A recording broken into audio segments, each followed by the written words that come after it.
नमस्कार, boost India में आपका स्वागत है। मैं विकास पांडे।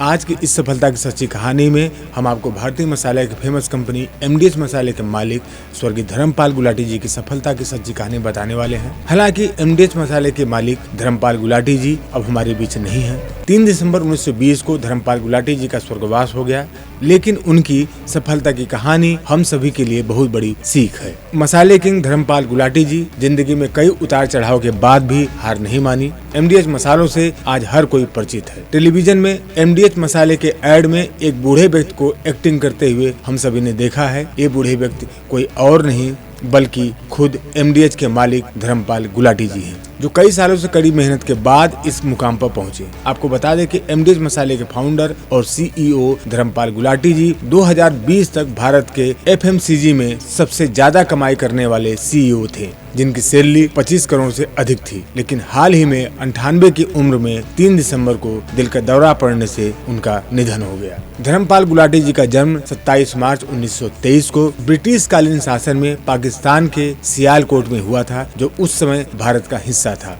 उनका मन बचपन से ही पढ़ाई में नहीं लगता था, इसलिए उन्होंने 5वीं क्लास के बाद स्कूल छोड़ दिया। उनके पिता महाशय चुन्नीलाल गुलाटी ने साल 1919 में सियालकोट में महासिंदी हट्टी एमडीएच नाम से मसालों की दुकान खोली, जो बहुत कम समय में बहुत ज्यादा फेमस हो गई। उनके पिता अपने हाथों से मिर्च मसालों को कूटते थे, इसलिए उनको सब डेगी मिर्च वाले बोलते थे। धर्मपाल गुलाटी की पढ़ाई छोड़ देने से उनके पिता को बहुत दुख हुआ कि बिना पढ़ाई के मेरा बेटा जिंदगी में क्या करेगा, और इसी चिंता की वजह से धर्मपाल गुलाटी के पिता ने उन्हें एक कारपेंटर के यहाँ लकड़ी का काम सीखने के लिए भेजा, लेकिन उनका मन वहाँ भी नहीं लगा और 8 महीने वहाँ काम करने के बाद उन्होंने काम छोड़ दिया। फिर उन्होंने कपड़ों की दुकान पे काम किया, उसके बाद हार्डवेयर की दुकान पर भी काम किया, लेकिन उनका मन कहीं नहीं लगा और उन्होंने सभी जगह से काम छोड़ दिया और अंत में उन्होंने अपने पारंपरिक मसाले के काम में अपने पिता का हाथ बटाने का फैसला किया। साल 1947 में जब भारत और पाकिस्तान के अलग होने के बाद ऐसी स्थिति आ गई कि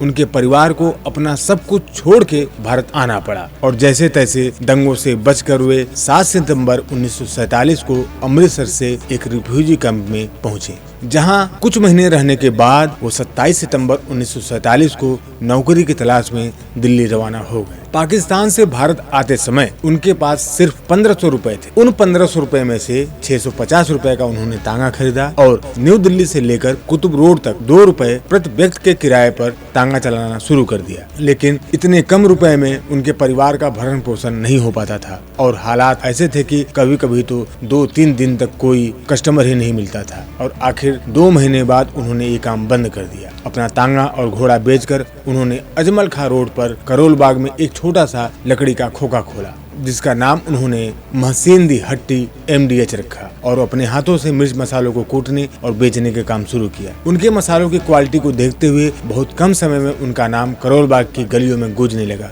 काम को बढ़ता हुआ देख 1953 में उन्होंने चांदनी चौक में एक दुकान किराए पे ली और साल 1959 में उन्होंने दिल्ली में कीर्ति नगर में एमडीएच नाम से फैक्ट्री शुरू कर दी और इसके बाद उन्होंने कभी पीछे मुड़कर नहीं देखा और सफलता की सीढ़ियां चढ़ते गए। आज हर रसोई घर में एमडीएच मसालों की खुशबू महकती है और तभी से धर्मपाल गुलाटी का नाम मसाले किंग के नाम से मशहूर हो गया। आज एमडीएच मसालों की गिनती भारत के बड़े मसालों के ब्रांड में होती है और एमडीएच सिर्फ मसाले का नाम नहीं, खुद में एक ब्रांड है। आज एमडीएच 100 से अधिक देशों में 60 से ज्यादा मसाले का एक्सपोर्ट करता है। कहते हैं कि मेहनत, लगन और कुछ करने का जुनून हो तो बड़ी से बड़ी बाधा भी आपको रोक नहीं सकती और बड़ी से बड़ी लहरों को भी आप पार कर देते हैं। और जिस इंसान ने 5वीं कक्षा के बाद स्कूल छोड़ के इस तरह की कामयाबी को हासिल किया, उसके लिए कोई भी सब छोटा है। सच्ची मेहनत और लगन हर किसी इंसान को कामयाबी जरूर दिलाती है, इसलिए कभी मेहनत करने से पीछे ना हटें और जो काम आपको आता है उसे हमेशा पूरी मेहनत से करते रहें। सफलता आपको जरूर मिलेगी। दोस्तों, आपको महाशय धर्मपाल जी की सफलता की कहानी कैसी लगी हमें नीचे कमेंट बॉक्स में जरूर लिखिएगा। अगर नई स्टोरी आपको देखनी है तो हमें नीचे कमेंट बॉक्स में जरूर लिखें। हमारे यूट्यूब चैनल को सब्सक्राइब करिए और लाइक करिए। हमारे फेसबुक पेज को भी फॉलो करें। धन्यवाद।